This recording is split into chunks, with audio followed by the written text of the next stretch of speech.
జీవి Mavalankar, MA Ayyangar, Hukam Singh, Neelam Sanjiva Reddy, Gurdial Singh, Balram Bhagat, KS Hegde, Balram Jakhar, Rabi Ray, Shivraj Patil, PA Sangma, GMC Balayogi, Manohar Joshi, Somnath Chatterjee, Meira Kumar, Sumitra Mahajan, Om Birla.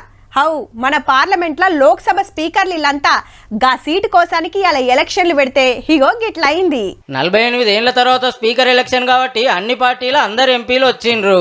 NDA group తరపున Om Prakash Birla sir ను నిలబెడితే ఇండియా గ్రూప్ కెళ్ళి సురేష్ సార్ పోటీకి వచ్చిండు. ఇక ప్రోటెం స్పీకర్ సార్ ఓటింగ్ పెట్టిండు గిట్లా. Those in favor may say aye. Those against may say no. I think the ayes have it. ఎక్కువ మంది బిర్లా సార్కే జై కొట్టిండ్రు. ఆయన స్పీకర్ అని డిసైడ్ చేసిండ్రు. Shri Om Birla is declared elected as the speaker of this house. అటుకెళ్ళి ప్రధానమంత్రి Modi sir వస్తే ఇటుకెళ్ళి ప్రధాన ప్రతిపక్షంకెళ్ళి Rahul sir వచ్చి శుభాకాంక్షలు చెప్పిండు. ఇట్లా ఇద్దరు చేతులే చేసుకొని స్పీకర్ గారిని మీదికి తోలుకపోయిండ్రు.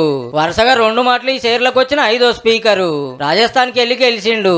ఇక ఎంపీలంతా లేచి శుభాకాంక్షలు చెప్పిండ్రు. అటెనక సార్ గారిని తారీఫ్ చేసే కార్యం నడిచింది. సభను మస్తు నడిపిస్తాడు, అందరినీ సమానంగా చూస్తాడని ఎన్డీఏ ఎంపీలు. ప్రతిపక్షానికి సుధా టైం ఇవ్వాలి, మైక్ కట్ చేయొద్దని కడవళ్ళు మాట్లాడిండ్రు. అంత మంచిగానే నడుస్తుంది అనుకునే టైంలో ఎమర్జెన్సీని యాడ్ చేసిండు స్పీకర్ సారు. అప్పట్లో ఇందిరాగాంధీ అందరినీ జైల్లో పెట్టించింది, దేశాన్ని ఆగం చేసిందని చదువుతుంటే 50 ఏళ్ల కిందటి ముచ్చట ఇప్పుడెందుకు స్పీకర్ సీట్లుండి మాట్లాడేందని కడమోళ్ళు లొల్లికి దిగిండ్రు. इसके साथ ही हम उन सभी लोगों की संकल्प शक्ति की सराहना करते हैं.